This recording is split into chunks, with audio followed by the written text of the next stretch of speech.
Hello and welcome to today's video. I'm Jay and this is my 2024 reading wrap-up. For the 2024 Goodreads reading challenge, the goal that I set myself for 2024 was to finish 14 books. I didn't quite hit it, I finished 8. I'm okay with it. I didn't make as much time to read as I anticipated in 2024, and I'm also in the middle of a few that I haven't finished yet, so it does make sense. You know, I can't complain really. It's just one of those things. But yeah, for each book, I'm going to tell you the book, a little bit of information about it, what I thought of it, and who I'd recommend it to, if anyone, I suppose. And at the end, I'll go through the stats, the Goodreads stats, and also some stats for a spreadsheet that Heather made. So yeah, hopefully that'll be interesting. So the first book that I finished last year was The Skull by John Klassen. Heather and I read this together. It's a picture book. It's pretty cute. It's probably a kid's book, to be honest. It was in January that we read it, and I don't really remember very much about it, but I do remember I really enjoyed it. I think I rated it 4 stars on Goodreads. I can actually have a look. Yeah, I rated it 4 stars. It was an enjoyable book. We read it together in a day or two. It might have even been in one sitting, actually. It's a pretty short book. Apparently it was 105 pages, so yeah, fairly short. It was nice. I'm not sure if I'd recommend it to anyone, just because I didn't really take anything massive away from it. It was just nice. Thinking about actually maybe if someone was staying at our house and they just fancied reading something, it might be a decent shout if it's already there, sort of thing. The second book that I finished was Graceling by Kristen Cashmore. This was part of our book club. We actually streamed it live, our discussion about this. There'll be a link below, I suppose.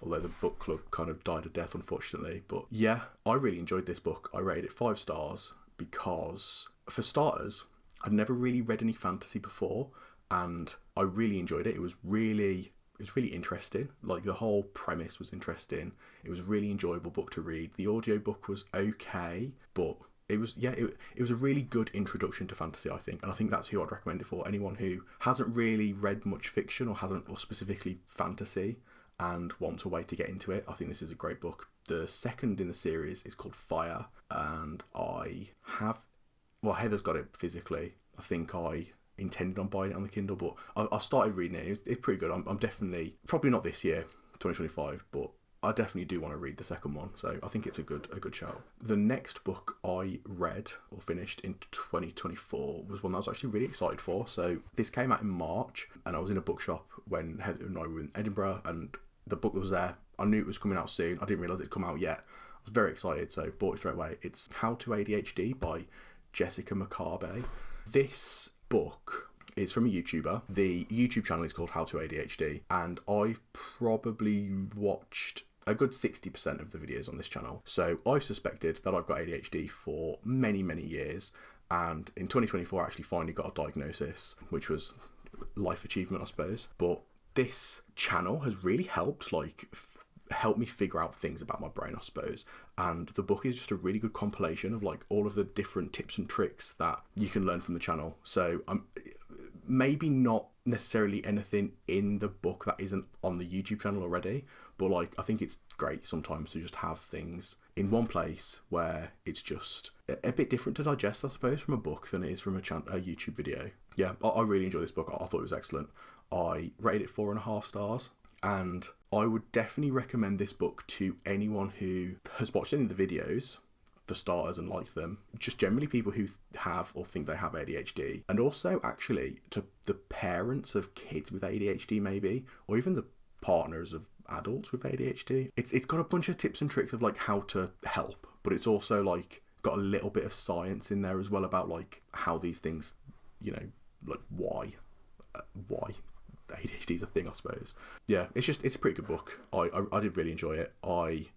This one was one where I've bought it physically and on the Kindle, and I think I had Audible at the time, so I ended up using a credit on it as well. So I think I read a chapter physically and a chapter on the Kindle. It was one of those ones where I remember constantly trying to find my place in the physical book because I just read a bunch on the Kindle, and it's I should have just decided if I wanted to just read it on the Kindle or just read it physically, but I ended up both, basically. The next book I finished in 2024 was called Make by Peter Levels. So Peter Levels is a digital nomad type guy on Twitter. I think Twitter is where I originally sort of like started seeing this guy. He wrote a book in 2018, and it's a bit of a compilation of just like life advice, I suppose. Well, it's actually, thinking about it, it's not life advice. It's specifically about like starting a business around like a tech product. So I thought it was a really interesting book. My only criticism of it was it felt like it could have been a couple of blog posts. Like, I don't think there's any harm in it being a book. It just didn't really feel as fleshed out as a book normally would be. Not necessarily a bad thing. I rated it 4 stars. As I said, it came out in 2018. I've no idea why I read it in 2024. I think I just had a link to it when it came out. Like, I think it was like the first 1,000 people who clicked the link get it for free or something. I don't know. But I had a PDF on my computer, and I was just like, I don't know. I just decided to read it one day. And yeah, it was pretty good. It was. I don't think I'd recommend it to anyone, to be honest. But yeah, I enjoyed it. It was alright. The next one is called Goblins and Greatcoats. It's by Travis Baldry. This is a short story, and it's a free download. Actually, you can just download it back on your Kindle, and I read it in one sitting. I really enjoyed it. It was fun. It was really short. It was really quick to read, and it was fun. It was a very enjoyable read. It's fantasy as well, so it was nice because I never read that much fiction before. And it was a really nice way to get into fantasy as well, like as you know, as well as Graceling, that is. So yeah, I really liked that. It was good. I don't really want to say anything about it because it was so short and I don't want to spoil it. But yeah, I enjoyed it. It was pretty fun. I'm not sure who I'd recommend it to. Maybe anyone who wants to get into fantasy, especially as it's a free download. You can just like, you know, download it as a PDF or EPUB, put it on your Kindle. Yeah, I think that's a good shout. The next one is Feel Good Productivity. This is by Ali Abdul. He is a YouTuber. So again, actually another book on this list where it's a YouTuber who I've watched for quite a long time has released a book, and it was a pretty good book.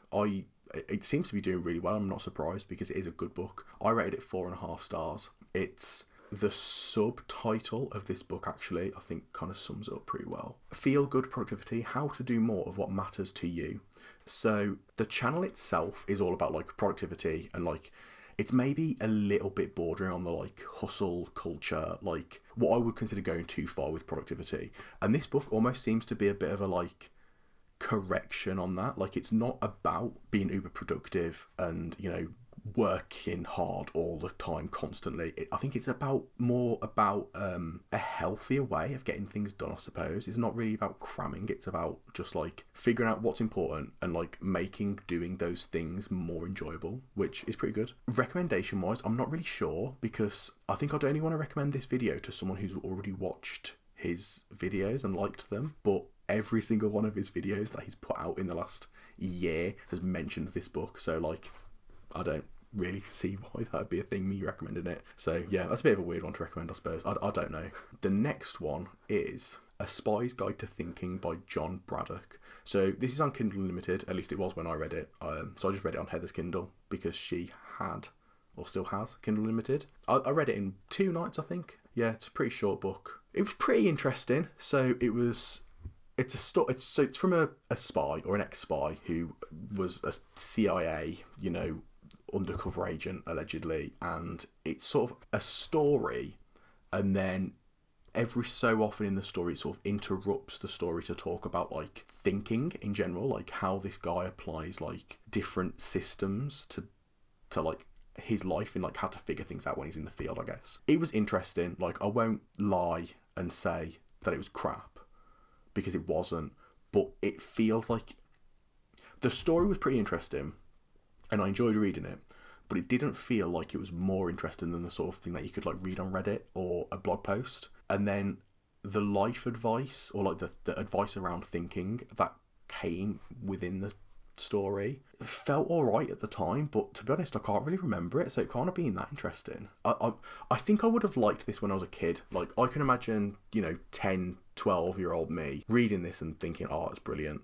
So who I'd recommend this book to is, other than like myself at the age of 10, maybe like a kid, I guess. It might make a good gift, actually. I don't know. Yeah. The next book on the list is Unmasked by Ellie Middleton. Or the full title of the book actually is Unmasked: The Ultimate Guide to ADHD, Autism and Neurodivergence. And to be honest, I think that's a pretty good subtitle. I think that pretty much hits the nail on the head. It's an introduction to ADHD and autism and what they are, and it's a really good mix, I think, of her personal experiences as finding out as an adult that she's autistic and has ADHD, and the sort of science, neuroscience behind like these things, and you know what the research says. I think it was a really good jumping in point for learning about neurodivergence. A lot of the science I already knew from like my own random research that I've done over the last couple of years. But I think this book, I would 100% recommend this book to someone who suspects that they might be autistic, or suspects that they might have ADHD, or has a diagnosis of both, or of either or both. And again, like parents of children who are maybe neurodivergent, partners of adults who are neurodivergent. It's a really good intro to autism and ADHD. And yeah, I think it's a pretty good book. So yeah, that was it. That's my 8 books that I finished. Some Goodreads stats are, that was 1,945 pages, which isn't really a lot. As I said, there were a few books that I started in 2024 and didn't finish in 2024, and they're like thicker non-fiction books as well. So I did read more pages than that, but still not as many as I wanted to. I definitely didn't make as much time to read as I wanted to in 2024. The shortest book that I read was Goblins and Greatcoats, which really makes sense. It probably took me an hour to read it, probably not even that. It was a very quick read. And then the longest one was Graceling, which again doesn't surprise me. It was a novel. Yeah, it was a fairly substantial book. Oh, actually, hold on. Oh yeah, so How Do I ADHD was 464, so it actually wasn't much shorter. And then Feel Good Productivity was 304, and Unmasked was 331. So yeah, it was a little bit. It was still the longest. The average book length was 243 pages. Again, like I finished the shorter ones, I suppose. And the most shelved was Graceling, which makes sense because it's been out for a long time. I think it came out in 2008. Indeed, it came out in 2008. So, and it's a really good book, and it's really popular. It's from a, fairly well-known author as well. So it makes sense that there's, over 1 million people have shelved it. That doesn't surprise me at all. And then the least shelved was Make by Peter Levels, which, again, I guess that doesn't surprise me because I don't even know if you can buy it on Kindle. Like, I think it was just like, a direct download PDF sort of thing. So yeah, 3,000 other people shelved it. My average rating for 2024 was 4 stars, which I think that makes a lot of sense because if I'm reading a book and I don't like it, I don't finish it. I don't track what I DNF'd, but I do know that if I am not enjoying a book, I end up putting it down and then never picking it back up. So obviously they don't get finished. The highest rating on Goodreads is 4.67, which is How to ADHD, which, yeah, that's pretty interesting. I mean, it's a good book. It'd make an excellent gift, I think, for someone who struggles with executive function or any ADHD thing and wants just like a starting point to like start figuring it out. Yeah, I think that makes a lot of sense. And then also this year, so Heather has made a copy of the cawpile spreadsheet, and I've put in those 8 books and I've filled out the things that I thought might make interesting statistics, and now I can go to the reading stats page and I can have a look and see what I think of these statistics. So the reading method, so I've tracked how I read them, and the result is quite interesting. There was only one that I only read physically. The rest of them I read in either on the Kindle or Kindle and audiobook, or all 3. By all 3 I mean Kindle and physical and audio. So yeah, I really have this year, like 2024, discovered that listening to the audiobook as well as reading it is just so good for like keeping me on track reading it and improving my comprehension of what I'm actually reading. Series or standalone? It was quarter series, 3/4 standalone. Yeah, I mean, I think at the point of 8 books, I think some of these aren't really showing as interesting a statistic as they could do if you having like 50 or 100 or quite a lot more. The genres are all, so these are non-fiction, are mainly life, but then business or psychology, and then the only fiction books that I've read were fantasy, which makes sense because that's, I think, what I was trying to get into this year. And then the book lengths, this is interesting because it kind of shows that like I read really short books and then a couple of like medium length books, but then no really long books. And then nationality. So the books that I read this year really are sort of very English speaking countries. It's mainly American, 50% USA, then a little bit of Canada, the Netherlands, and the UK. So yeah, my reading tastes are apparently very English/Euro centric. I think that's it. I think that's as far as my interest in statistics go. So I've set my Goodreads challenge for 2025 for 8 books because that's what I read this year. So I'll see you this time next year where I discuss the at least 8 books that I finished in 2025. If you enjoyed the video, you can press like and or comment and subscribe, and I'll see you next time. Bye.